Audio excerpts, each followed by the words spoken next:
Speaking of dumbfounding, we're not done with TNA yet. There was a huge story on TNA that appeared on the Grantland website this past week, and they interviewed a bunch of different people, all the key players. Dixie Carter was interviewed, Jeff Jarrett was interviewed, AJ Styles. They interviewed some other former TNA talent. Vince Russo was interviewed. They wanted to interview Eric Bischoff, but he said he couldn't talk. Jim Cornette was interviewed.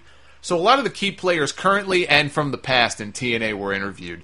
I think by and large it sounded pretty accurate. There were certain things that were said that made me shake my head. But what I want to do here really quick, I pulled some of the more interesting excerpts, some of the more interesting quotes from this article, and I'll just read through the quotes here that I pulled out. There's one part of the article that, and this is in reference to Dixie Carter. She craves stability in addition to more hours of programming. And Dixie said, "We will die a slow death on the vine if we just stay as 1-2 hour show in the U.S. I have big decisions to make. I want this to be a big play. I don't want this to be a status quo play." And that's the first time Dixie Carter has ever publicly admitted that if Impact stays as it is, as one show that airs once a week, TNA will die. And that's pretty incredible to hear her on the record saying something like that. And even more incredible is what she's talking about is, in her mind, TNA needs more programming. Having the 1-2 hour episode of Impact each week is not enough. They need another show. At least one other show. I disagree with that wholeheartedly. I think they have a lot of bigger problems to deal with than not having enough televisions. For example, possibly not having any television soon. That might be something she should pay more attention to. But it's still a very interesting thing for her to say publicly. I've never heard her say that before. This was another interesting excerpt. The writer said, "In the past 14 months, Bruce Pritchard, Eric Bischoff, Hulk Hogan, and Vince Russo, men with historically successful track records who were responsible for the majority of the promotion's storylines, have exited." Well, that's funny. I mean, if you're talking about Vince Russo from the Attitude Era, so like a 3-year period, then sure. He was very successful. I tend to look at the bigger picture here and say, we can't focus on the one good little part of somebody's career. You need to look at their career in full. So if we're talking about Vince Russo, yes, he had 3 very successful years as the lead writer in WWE, working under Vince McMahon during the Attitude Era. Absolutely. But he also had a few years in WCW that didn't exactly go well, and he had a hell of a long time in TNA. I don't know what the total number of years Russo spent in TNA is, because he was off and on from the beginning until just very recently. It's got to be at least 7 or 8 years that he spent all told as the head writer, or in that whatever position of creative, in TNA. And to say that he had historically a successful track record is stretching the truth quite a bit. And you could say the same thing about Eric Bischoff. Eric Bischoff, look, if it wasn't for Eric Bischoff, there may not have been a Monday Night Wars. In fact, there probably wouldn't have been a Monday Night Wars. He was kind of the catalyst there that got that going. He got the primetime television from Ted Turner on Monday nights. He had the checkbook. He started bringing in guys. He had the NWO idea that he had seen in Japan, and he made it work here. All of that, Bischoff did, absolutely. But again, Bischoff's success came over a 2 to 3 year period in WCW. Eric Bischoff had been in power. He had been in WCW for a number of years before the NWO and before Nitro became a thing. And then again, when the NWO ran its course, Bischoff, he left or was fired, but he came back. He was working with Russo at one point. So he came back to WCW, couldn't get it turned around, right? He went to TNA. I would hardly say that Bischoff had a great track record of success in TNA. So the writer taking a little bit of creative license there when he says, men with successful track records, Hulk Hogan, sure. I mean, say what you want to about Hulk Hogan. He has been in the wrestling business for 35 years now, probably, and he is still as popular and relevant as ever. I give him all the credit in the world for that. And Bruce Pritchard, too. Bruce Pritchard's been very successful doing what he does. It was when they brought Pritchard in, I thought, that TNA's creative fortunes really started to turn around. It was around the time I started watching Impact full-time, I think, 2 years ago, that Pritchard took power creatively. so I'm not quite sure what happened there. But yeah, I would hardly say Eric Bischoff and Vince Russo have a proven track record historically of being successful when it comes to creative and writing behind the scenes in wrestling. You're taking a very small part of their career and blowing it up into something much bigger. Here's another quote. And this is from Vince Russo. The internet wrestling community, and God, I hate that fucking term. The internet wrestling community thinks in-ring wrestling action should take up every minute of every show, says Russo, practically shouting, the author says. That's what they believe the business is. That's what they're fans of. I mean, they rate fake wrestling matches on a star system. The matches are fake. They're not real. Well, thank you, Vince Russo. I was not aware of this. It's like finding out that Santa Claus isn't real and the Easter Bunny is Sami Zayn. I didn't know that, so I thank him for revealing that to me. I wasn't aware that wrestling was a work. This notion that I can't even say it. The smart wrestling fans, we'll call them that. I'm not calling them by that other acronym. The notion that you and I, as, quote, smart wrestling fans, whatever the fuck that means, only wants wrestling and nothing else on the shows is complete and total bullshit. Not surprised at Vince Russo spewing bullshit yet again, but look, I don't want just wrestling and nothing else on the show. Some of my favorite segments from Raw over the years, even during the Attitude Era, had nothing to do with wrestling. It was comedy that worked, or it was Austin coming out on a Zamboni and jumping on McMahon. I love that shit. I thought that was great. If you could find me a wrestling show that takes a little bit of that and sprinkles it in with some great wrestling, I would be happy. I don't know any wrestling fan who wants nothing but wrestling for 3 hours straight. What fucking planet does this guy live on? What fans is he talking to? He's full of shit. What else is new? When asked to describe her working relationship with Jeff Jarrett, Dixie Carter said, "I will always give props to Jeff. Out of the thousands of wrestlers out there, he's still the only one who decided to create something with his own money. I have mad respect for that. Always have and always will." And just reading that, I find Dixie Carter using the words props and mad respect in the same paragraph to be hilarious. I don't know if I'm the only one. They talked a little bit about Global Force Wrestling, which we haven't heard much about recently either. Jeff Jarrett keeps making these partnerships, and he's scouting for talent. We still know nothing. We know nothing about when it's starting, about the TV show, if they even have a TV deal. We know nothing. But they talked about GFW.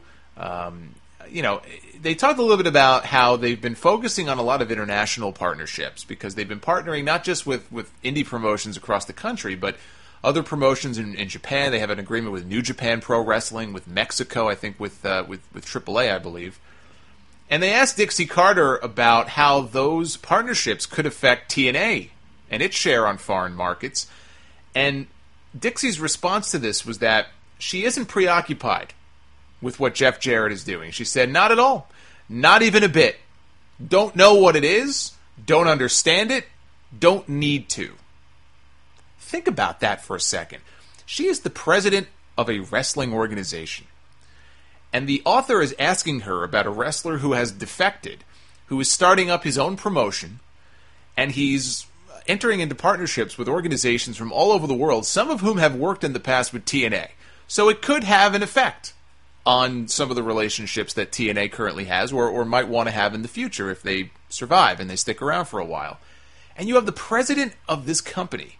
Now, I understand she wants to no-sell it like it's not a big deal. But to say that I don't know what it is, I don't understand it, don't need to. Why in my head do I have a feeling that when Dixie Carter came into the wrestling business on day one, that exact quote probably came out of her mouth way back when?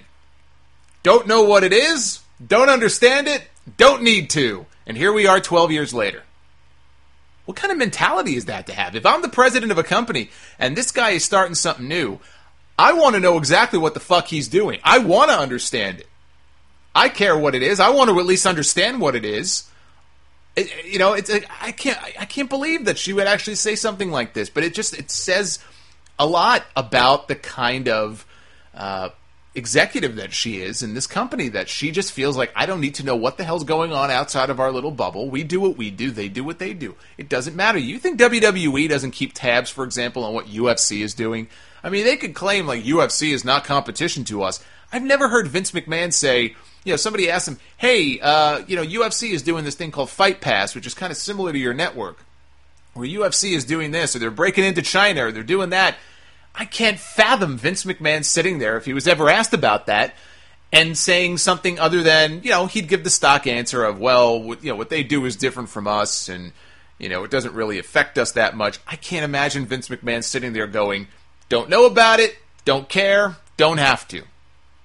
It blew my mind. Just blew my mind when I read that.